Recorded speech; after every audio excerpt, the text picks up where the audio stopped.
ಪೂರ್ಣಿ, ಊಟ ಬಡ್ಸಮ್ಮ.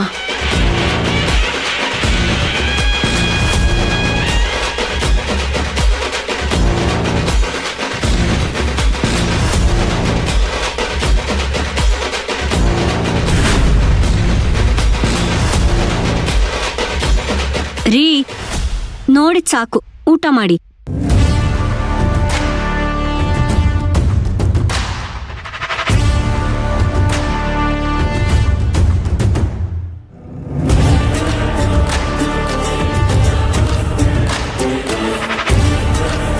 ಯಾಕ್ರಿ, ಊಟ ಮಾಡೋ ಯೋಚನೆ ಇಲ್ವಾ? ಯಾಕೆ, ಯಾರ ಜೊತೆನಾದ್ರೂ ಊಟಕ್ಕೆ ಹೋಗಿದ್ರಾ? ಇನ್ ಮುಂದೆ ಬಾವ ಅಂತ ಕೆಲ್ಸಕ್ಕೆಲ್ಲ ಕೈ ಹಾಕಲ್ಲ ಪೂರ್ಣಿ. ಈಗ ಬಾವ ಗುಡ್ ಬಾವ ಆಗಿದ್ದಾರೆ ಅಲ್ವಾ ಬಾವ?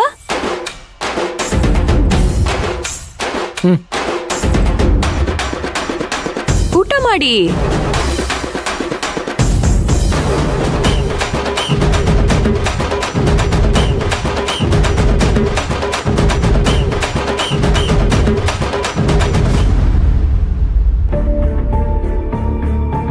ಕಾವೇರಿ, ಹೊಟ್ಟೆ ಹಸಿವು ಅಂತ ಹೇಳ್ತಿದ್ದೆ, ಈಗ ನೋಡಿದ್ರೆ ತಟ್ಟೆ ಮುಂದೆ ಇಟ್ಕೊಂಡು ಸುಮ್ಮನೆ ಕೂತಿದ್ಯಾ?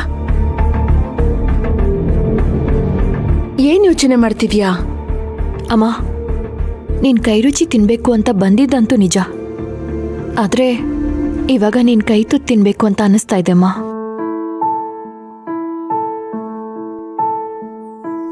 ನೀನೇ ನಿನ್ ಕೈಯಾರೆ ಒಂದೆರಡು ತುತ್ತು ತಿನ್ನಿಸ್ತೀಯಾ? ಅಯ್ಯೋ ಕಂದ, ಅದನ್ನೆಲ್ಲ ಕೇಳಬೇಕೇನೆ. ಆಯ್ತು ತಗೋ, ಆ ಮಾಡು.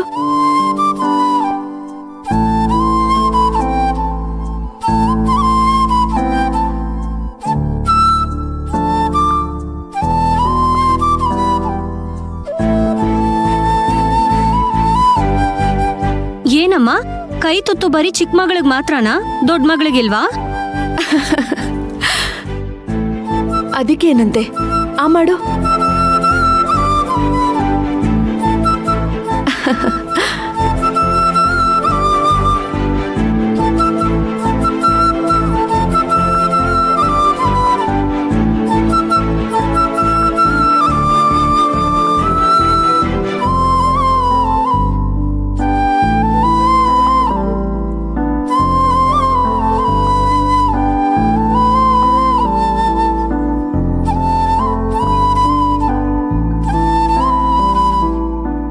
ಸರಿಯಮ್ಮ, ನೀವು ಊಟ ಮುಂದುವರಿಸಿ. ನನ್ನ ಟೈಮ್ ಆಯ್ತು, ನಾನು ಬರ್ತೀನಿ. ಒಂದ್ ನಿಮಿಷ ಇರು ಕಂದ. ಅಮ್ಮ, ಕೈ ತೊಳಿಬೇಡ, ನೀನು ಊಟ ಮುಂದುವರಿಸು, ನಾನು ಹೊರಡ್ತೀನಿ. ಕಾವೇರಿ, ನೀನ್ ಕಳ್ಸಕ್ಕೆ ಮನ್ಸಿಲ್ಲ ಕಂದ. ನಾವ್ ಅನ್ಕೊಂಡಿರೋ ಕಾರ್ಯನ ಸಾಧಿಸ್ಬೇಕು ಅಂದ್ರೆ ನಾನು ಹೋಗ್ಲೇಬೇಕಮ್ಮ. ಏನ್ ಕಾರ್ಯ? ಒಂದಲ್ಲ ಒಂದಿನ ನನ್ನ ಮಕ್ಕಳು ವಿಶ್ವಂಬರ ಗ್ರೂಪ್ ಆಫ್ ಇಂಡಸ್ಟ್ರಿನ ಸಕ್ಸಸ್ಫುಲ್ ಆಗಿ ನಡೆಸ್ತಾರೆ ಅಂತ ಅಪ್ಪ ಕನ್ಸ್ಕೊಂಡಿದ್ರು. ಆದ್ರೆ ಕಂಪನಿ ಇನ್ನೂ ಲಾಸ್ ಅಲ್ಲೇ ನಡೀತಾ ಇದೆ. ಅದನ್ನೆಲ್ಲ ಸರಿ ಮಾಡಿ ಕಂಪನಿನ ಸಕ್ಸಸ್ಫುಲ್ ಆಗಿ ರನ್ ಮಾಡಿದ್ರೆ ನನ್ನ ಕೆಲಸ ಮುಗಿಯತ್ತೆ. ನಾನು ಆಮೇಲೆ ಈ ಮನೆಗೆ ವಾಪಸ್ ಬಂದ್ಬಿಡ್ತೀನಿ.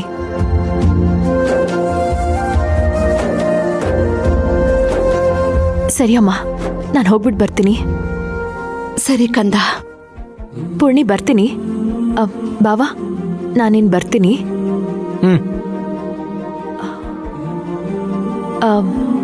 ಪೂರ್ಣಿ, ಬಾವ ಏನಾದ್ರೂ ಇನ್ನೂ ನಿನ್ ಮಾತನ್ನ ಕೇಳಲಿಲ್ಲ ಅಂದ್ರೆ ನನಗೊಂದು ಕಾಲ್ ಮಾಡು. ನಾನ್ ಬಾವನ್ ಜೊತೆ ಪರ್ಸ್ನಲ್ ಆಗಿ ಮಾತಾಡ್ತೀನಿ, ಅಲ್ವಾ ಬಾವ? ಸರಿ, ನಾನಿನ್ ಬರ್ತೀನಿ.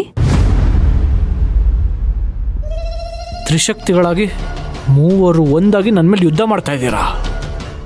ಯಾವುದೇ ಮನ್ಸು ಮಾಡಿದ್ರೆ ನೀವು ಮೂರು ಜನನು ಛಿದ್ರ ಮಾಡಿ ದೂರ ಮಾಡಿ ಕಣ್ಣೀರಲ್ಲಿ ಕೈ ತೊಳೆಯೋ ಹಾಗೆ ಮಾಡಿಬಿಡ್ತೀನಿ.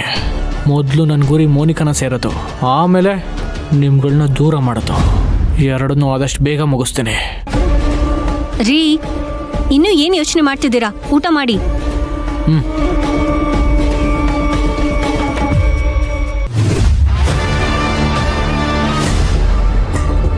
ಯಾಕೆ ಸರ್ ಹಾಗೆ ನೋಡ್ತಾ ಇದ್ದೀರಿ? ನನ್ಗೆ ಗೊತ್ತಿರೋದನ್ನೆಲ್ಲ ಹೇಳಿದ್ದೀನಲ್ಲ ಸರ್. ದಯವಿಟ್ಟು ಬಿಟ್ಬಿಡಿ ಸರ್. ನೀನ್ ಹೇಳಿದ್ ಸಾಕಾಗ್ತಿಲ್ಲ, ಇನ್ನೊಂದ್ ಸ್ವಲ್ಪ ಡೀಟೇಲ್ಸ್ ಬೇಕು. ನೀನ್ ಹೇಳು, ನಾವು ಕೇಳ್ತೀವಿ. ಡೀಟೇಲ್ ಆಗೆಲ್ಲ ಹೇಳಿದ್ದೀನಲ್ಲ ಸರ್, ಹೇಳೋದಕ್ಕೇನೂ ಇಲ್ಲ. ನೀನ್ ಹೇಳಿರೋ ಡೀಟೇಲ್ಸ್ ಅಲ್ಲಿ ಕೆಲವು ಇನ್ಫಾರ್ಮೇಶನ್ ಸಿಕ್ಕಿಲ್ಲ.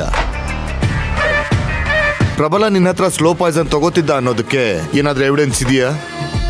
ಎವಿಡೆನ್ಸ್ ಅಂದ್ರೆ? ಅಂದ್ರೆ ಅಮೌಂಟ್ ಯಾವ ತರ ಕೊಡ್ತಿದ್ದ? ಕ್ಯಾಶ್ ಕೊಡ್ತಿದ್ನ, ಚೆಕ್ ಅಥವಾ ಆನ್ಲೈನ್ ಟ್ರಾನ್ಸಾಕ್ಷನ್ಸ್?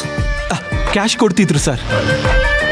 ಒಂದ್ಸಲಿನೂ ಆನ್ಲೈನ್ ಟ್ರಾನ್ಸಾಕ್ಷನ್ ಮಾಡಿಲ್ವಾ ಅಥವಾ ಚೆಕ್ ಕೊಟ್ಟಿಲ್ವಾ? ಇಲ್ಲ ಸರ್. ಕ್ರಿಮಿನಲ್ ಲಾಯರ್ ಅಲ್ವಾ, ನಾಳೆ ಏನಾದ್ರೂ ಅನಾಹುತ ಆಗಿ ಸಿಗಾಕೋಬಾರ್ದು ಅಂತ ಬುದ್ಧಿವಂತಿಕೆಯಿಂದ ಹೆಜ್ಜೆ ಇಟ್ಟಿದ್ದಾನೆ. ಈಗೇನ್ ಸರ್ ಮಾಡೋದು? ಕಳ್ಳ ಎಷ್ಟೇ ಬುದ್ಧಿವಂತ ಆದ್ರೂ ಏನಾದ್ರೂ ಒಂದು ಕ್ಲೂ ಬಿಟ್ಟಿರ್ತಾನೆ. ಅದನ್ನ ಕಂಡು ಹಿಡಿದ್ರೆ ಇಮಿಡಿಯೇಟ್ ಆಗಿ ಹಿಡಿಬೋದು. ಹೌದು, ಅವ್ನು ನಿನ್ನನ್ನು ಹೇಗೆ ಕಾಂಟ್ಯಾಕ್ಟ್ ಮಾಡ್ತಾ ಇದ್ದ? ಸರ್, ಅವ್ರ ಪರ್ಸನಲ್ ನಂಬರಿಂದ ನನ್ನ ಪರ್ಸನಲ್ ನಂಬರ್ಗೆ ಫೋನ್ ಮಾಡ್ತಿದ್ರು ಸರ್. ಆ ನಂಬರ್ ಗೊತ್ತಾ? ಗೊತ್ತಿಲ್ಲ ಸರ್. ಹೋಗ್ಲಿ, ನಿನ್ ಪರ್ಸನಲ್ ನಂಬರ್ ಹೇಳು. ಅದು ನನಗೆ ಗೊತ್ತಿಲ್ಲ. ಒಬ್ಬೊಬ್ರ ಹತ್ರನೂ ಪಾಯ್ಸನ್ ಡೀಲ್ ಮಾಡಬೇಕಾದ್ರೆ ಒಂದು ಹೊಸ ಸಿಮ್ ತಗೋತಾ ಇದ್ದೆ. ಡೀಲ್ ಮುಗ್ದಿದ ತಕ್ಷಣ ಆ ಸಿಮ್ನ ಬಿಸಾಕ್ಬಿಡ್ತಾ ಇದ್ದೆ. ಹಾಗಾಗಿ ನನಗೆ ಗೊತ್ತಿಲ್ಲ. ಏನ್ ಕೇಳಿದ್ರು ಗೊತ್ತಿಲ್ಲ ಗೊತ್ತಿಲ್ಲ ಅಂತೀಯಲ್ಲ ಲೇ, ಬೇರೆನೋ ಗೊತ್ತು ನಿನ್ಗೆ. ಬಿಡೋ ಬಾಯ್ನ, ಬಿಡೋ ಬಾಯ್ನ ನನ್ನ ಮಗ, ಬಿಡೋ. ಹೇಳು, ಹೇಳ್ತೀನಿ ಸರ್, ಹೇಳ್ತೀನಿ ಸರ್. ಸರ್ ಹೇಳೋ. ಸರ್ ಸರ್ ಅದನ್ನ ತಿಳ್ಕೊಳಕ್ಕೆ ಒಂದು ದಾರಿ ಇದೆ ಸರ್. ಒಂದಲ್ಲ ಒಂದಿನ ಈ ರೀತಿ ಹೆಚ್ಚು ಕಮ್ಮಿ ಆಗುತ್ತೆ ಅಂತ ಯಾವುದಕ್ಕೂ ಸೇಫ್ಟಿಗಿರಲಿ ಅಂದ್ಬಿಟ್ಟು ನನ್ನ ಹತ್ರ ಯಾರ್ಯಾರು ಸ್ಲೋ ಪಾಯ್ಸನ್ ತಗೋತಾ ಇದ್ರೋ ಅವ್ರ ನಂಬರು ಮತ್ತು ನಾನು ಯಾವ್ದು ಸಿಮ್ ಯೂಸ್ ಮಾಡ್ತಿದ್ದೆ ಆ ಎಲ್ಲ ನಂಬರ್ನು ಒಂದು ಡೈರಿಲಿ ಬರೆದಿಟ್ಟಿದ್ದೀನಿ ಸರ್. ಸ್ಲೋ ಪಾಯ್ಸನ್ ತಗೊಳ್ಳೋದಕ್ಕೆ ಎಷ್ಟೆಷ್ಟು ಅಮೌಂಟ್ ಕೊಡ್ತಾ ಇದ್ರೋ ಅದನ್ನು ಡೈರಿಲಿ ಮೆನ್ಷನ್ ಮಾಡಿದ್ದೀನಿ ಸರ್. ಸ್ಲೋ ಪಾಯ್ಸನ್ ವರ್ಕ್ ಆಗ್ತಿದೆಯೋ ಇಲ್ವೋ ಅಂತ ತಿಳ್ಕೊಳ್ಳೋದಕ್ಕೆ ಮೆಡಿಕಲ್ ರಿಪೋರ್ಟ್ ಮಾಡಿಸಿ ತೆಗೆದಿಟ್ಟಿದ್ದೀನಿ ಸರ್. ಎಲ್ಲಾನು ಒಂದು ಬ್ಯಾಂಕ್ ಲಾಕರಲ್ಲಿ ಲಾಕ್ ಮಾಡಿ ಇಟ್ಟಿದ್ದೀನಿ ಸರ್. ರೀ ರಾಜೇಶ್ ಸರ್, ನಾಳೆ ಬೆಳಗ್ಗೆ ಅವನ್ನ ಎಳ್ಕೊಂಡೋಗಿ ಆ ಡಾಕ್ಯುಮೆಂಟ್ಸ್ ಎಲ್ಲ ತಗೊಂಬನ್ನಿ. ಸರಿ ಸರ್. ಸಾಕ್ಷಿ ಆಧಾರ ಬೇಕು ಅಂತಿದ್ಯಲ್ವಾ? ಸಿಗ್ಲಿ, ಲೀಗಲ್ ಆಗಿ ಅರೆಸ್ಟ್ ಮಾಡಿ ನಿನ್ನ ಎಳ್ಕೊಂಬರ್ತೀನಿ.